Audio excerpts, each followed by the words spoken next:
de 5 à 100 selles par jour. Une perte de fluide corporel si violente et ininterrompue que le système cardiovasculaire de la victime s'effondre littéralement sur lui-même en l'espace de quelques heures. Le thermomètre affiche une température parfaitement normale. Aucun état fiévreux ne vient alerter le patient. Pourtant, le taux de mortalité en l'absence de traitement d'urgence approche les 50%. Ce n'est pas un scénario de fiction post-apocalyptique, c'est la réalité clinique du choléra. Le vecteur de cette destruction n'est pas une arme balistique, mais un simple bacille microscopique à Gram négatif, transmis par les mains sales ou l'eau contaminée. La pathologie ne se contente pas d'affaiblir, elle vide le corps humain de son eau et de ses électrolytes vitaux jusqu'à l'arrêt total des reins et la chute dans le coma, tout en maintenant la victime dans un état de conscience clair et d'anxiété extrême. L'incubation peut durer 5 jours ou frapper en quelques heures. Aujourd'hui, nous analysons les données brutes, les protocoles de réanimation et les mécanismes de propagation de cette toxi-infection foudroyante. Voici les faits, les chiffres et l'investigation clinique. L'investigation épidémiologique et bactériologique désigne un coupable précis et invariable, un bacille à Gram négatif. Sous l'objectif du microscope électronique, après l'application de la coloration de Gram en laboratoire, l'agent pathogène révèle sa structure, avec une paroi cellulaire fine qui ne retient pas le cristal violet, prenant ainsi une teinte rosée caractéristique. Les microbiologistes l'identifient formellement à travers des souches et des biotypes spécifiques ayant traversé l'histoire de l'épidémiologie moderne, notamment les variants Eltor et Zamzam. Ces micro-organismes ne sont pas de simples parasites passifs. La maladie qu'ils déclenchent est classifiée sous le terme médical strict de toxi-infection. Contrairement aux bactéries invasives qui détruisent physiquement les tissus cellulaires de l'hôte pour s'y multiplier, ce bacille adopte une stratégie biochimique infiniment plus insidieuse. Une fois ingéré, il survit à l'acidité gastrique, pénètre dans la lumière de l'intestin grêle, s'accroche aux parois épithéliales et commence à sécréter une toxine entérique dévastatrice. Cette toxine agit comme une clé chimique qui pirate les récepteurs cellulaires des entérocytes. Le résultat de cette intrusion moléculaire est immédiat et catastrophique. Les pompes cellulaires s'inversent. Au lieu d'absorber les liquides, les cellules intestinales sont forcées de dégorger massivement de l'eau et des ions chlore vers l'intérieur de l'intestin. Le corps humain se retourne contre lui-même. Cette réaction en chaîne provoque une perte hydroélectrolytique d'une ampleur inédite en pathologie infectieuse. Le volume des liquides extracellulaires chute de manière vertigineuse. Les éléments vitaux au fonctionnement cardiaque et neuromusculaire transforment le système digestif en une vanne grande ouverte menant directement à la défaillance systémique de l'organisme. Pour comprendre l'expansion d'une épidémie de choléra, il faut disséquer sa chaîne de transmission avec une précision chirurgicale. Les données de Santé publique mondiale établissent que le bacille Gram négatif possède un réservoir principal exclusif, l'être humain. La première catégorie est l'homme malade, dont le système digestif produit des milliards de bacilles par millilitre de fluide expulsé, constituant une bombe biologique active. La deuxième catégorie concerne le patient convalescent, celui qui a survécu à la phase aiguë, mais qui continue d'excréter discrètement le pathogène dans son environnement. La troisième catégorie, de loin la plus complexe à détecter pour les autorités sanitaires, est le porteur sain. Il s'agit d'individus dont le système immunitaire neutralise les symptômes cliniques, mais dont le tractus intestinal héberge et multiplie le bacille Eltor ou Zamzam. Ces individus traversent les frontières et fréquentent les espaces publics sans éveiller le moindre soupçon clinique. La mécanique de transmission opère ensuite selon 2 axes précis. L'axe de la transmission directe s'effectue de personne à personne. Les rapports d'hygiène hospitalière qualifient le choléra de maladie des mains sales. Le contact physique avec un malade, la manipulation de linge souillé ou l'exposition directe au vomissement en jet propulsent les bactéries vers un nouvel hôte.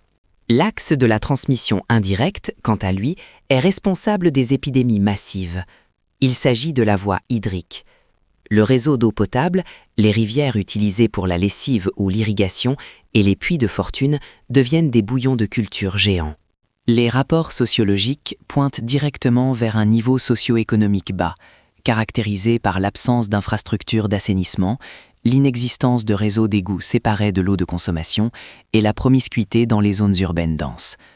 S'y ajoutent les coutumes locales, tels que les rituels funéraires impliquant le lavage à main nue des corps de patients décédés de la maladie, qui relancent mécaniquement le cycle de transmission en exposant des familles entières aux germes infectieux.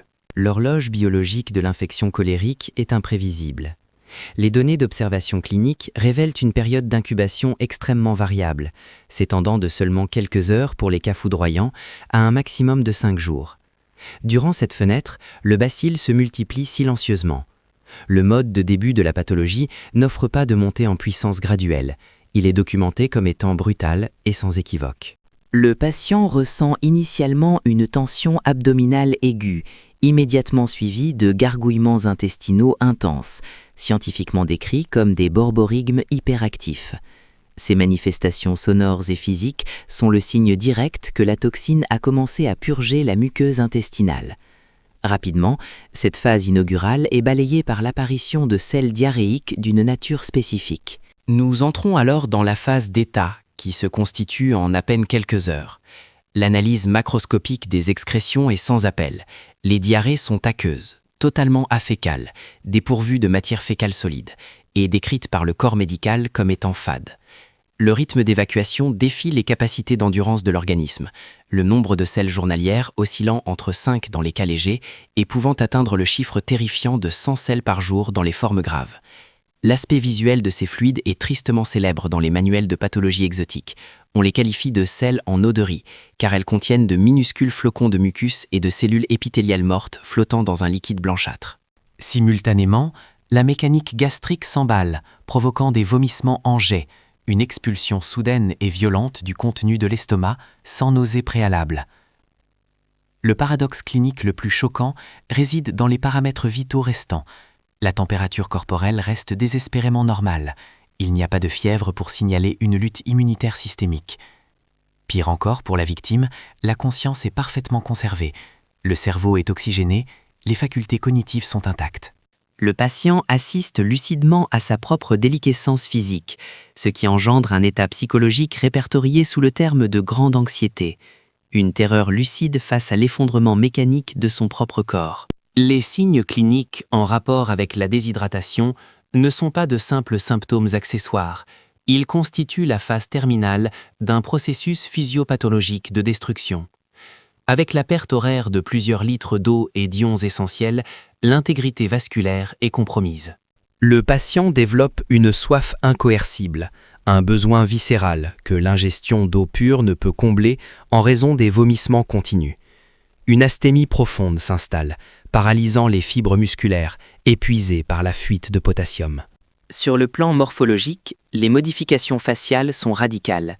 Les traits sont tirés, les globes oculaires s'enfoncent dans les orbites, la peau perd son élasticité naturelle, formant le tristement célèbre faciès colérique. L'examen hémodynamique confirme l'imminence du point de non-retour. Le médecin perçoit un pouls filant, extrêmement rapide, mais si faible sous le doigt qu'il en devient presque imperceptible, témoignant d'un cœur qui pompe à vide dans un réseau vasculaire asséché. La pression artérielle s'effondre, plongeant le patient dans un état d'hypotension artérielle sévère.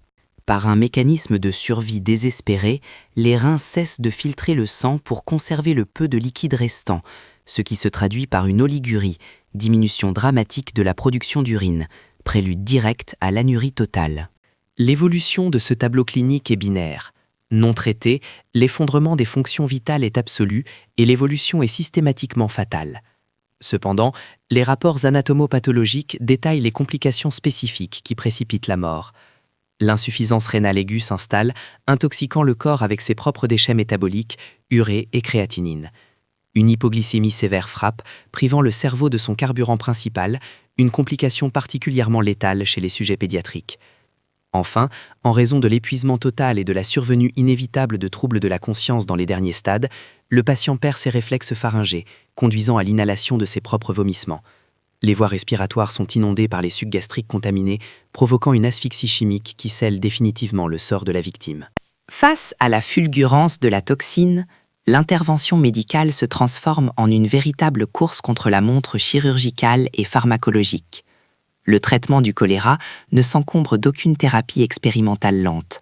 Il obéit à 2 impératifs absolus: lutter contre l'infection digestive à la source et corriger instantanément la déshydratation massive. L'objectif clinique principal est de réduire drastiquement la durée des symptômes pour éviter les complications ischémiques. L'arsenal thérapeutique se déploie sur 2 fronts distincts. Le premier front est le traitement symptomatique, qui constitue la ligne de vie absolue du patient. Il s'agit du remplissage vasculaire continu par la perfusion intraveineuse de solutés d'hydratation et d'électrolytes concentrés. Des litres de lactate de Ringer ou de solution saline sont injectés à un débit maximal pour restaurer le volume sanguin. Le second front est le traitement étiologique, la frappe pharmacologique ciblée visant à éradiquer la bactérie L-Tor ou Zamzam. Les protocoles internationaux imposent l'administration d'antibiotiques à large spectre et spécifiques. Les cyclines, comme la doxycycline ou la tétracycline, sont utilisées pour inhiber la synthèse protéique de bacilles. En alternative ou en association, les médecins déploient le Bactrim ou cotrimoxazole, Cotrim, un agent antibactérien puissant bloquant le métabolisme de l'acide folique de la bactérie. Une directive stricte régit ce protocole. En cas de grossesse, les cyclines et autres agents tératogènes sont bannis au profit de l'amoxicilline, prescrite à la femme enceinte pour protéger le fœtus tout en neutralisant le pathogène. Les statistiques médicales sont formelles sur ce point. Si le patient est pris en charge à temps et correctement traité avec cette double approche de remplissage et d'antibiothérapie, l'évolution se fait systématiquement vers la guérison complète, sans aucune séquelle physiologique à long terme. La gestion d'un cas de choléra dépasse le cadre individuel du patient. Elle déclenche immédiatement un protocole de sécurité sanitaire à l'échelle nationale et internationale. La prophylaxie s'organise autour d'un dispositif de contrôle rigide, structuré en 3 cercles de confinement. Le premier cercle s'exerce vis-à-vis du malade lui-même. Dès la confirmation clinique, l'individu est mis en isolement strict dans des unités de traitement spécifiques. L'obligation légale et épidémiologique impose de le déclarer instantanément à l'échelon national, ministère de la Santé, et à l'échelon international, Organisation mondiale de la santé, afin de cartographier l'émergence du foyer. Il est ensuite traité selon les protocoles de remplissage mentionnés. Le deuxième cercle vise le porteur asymptomatique. Les équipes de veille sanitaire traquent ces individus invisibles en exigeant l'identification du porteur par coproculture, un examen de laboratoire minutieux des selles permettant d'isoler la présence du bacille, suivi d'un traitement antibiotique immédiat pour assécher la source. Le troisième cercle concerne les sujets contacts, l'entourage direct du malade. Le protocole combine la vaccination et la chimioprophylaxie préventive. Pour l'adulte sain, la chimioprophylaxie s'appuie sur la prise de Bactrim, à raison de 3 à 4 comprimés par jour pendant une durée stricte de 5 jours. Pour une prévention vaccinale, l'adulte reçoit 2 injections à 10 jours d'intervalle. Le calendrier pédiatrique exige pour l'enfant 3 injections espacées de 7 jours. Les données immunologiques stipulent que l'immunité n'apparaît qu'après 6 jours suivant la dernière dose, et sa durée de vie n'est que de 6 mois. La protection chimique immédiate assure une couverture pendant 15 jours. Passé ce délai, un renouvellement de la moitié de la dose est exigé. Au-delà des molécules, la prophylaxie de fond, l'ultime rempart de la civilisation contre cette toxi-infection, repose sur 2 piliers d'ingénierie sociale: l'hygiène rigoureuse de l'eau, traitement, chloration, réseau scellé, et l'amélioration globale du niveau de vie, éliminant ainsi les conditions de promiscuité qui permettent aux bacilles de prospérer. Les registres de l'Organisation mondiale de la santé et les comptes rendus cliniques dressent un constat clinique indéniable. Le choléra n'est pas une fatalité mystérieuse, mais une toxi-infection mécanique déclenchée par une bactérie parfaitement identifiée et hautement vulnérable aux protocoles d'assainissement et de réanimation modernes. De l'ingestion initiale du bacille jusqu'à l'effondrement par choc hypovolémique, chaque étape de la maladie est documentée et réversible par une hydratation massive et la prescription d'agents bactériostatiques précis comme les cyclines ou le Bactrim. Cependant, la létalité de ce pathogène réside dans sa rapidité d'exécution et son exploitation implacable des failles dans les infrastructures socio-économiques et l'hygiène de l'eau. Partagez ces données cliniques factuelles, analysez la vulnérabilité de vos propres réseaux de santé et restez informés sur les mécanismes de ces menaces biologiques silencieuses. L'investigation médicale continue.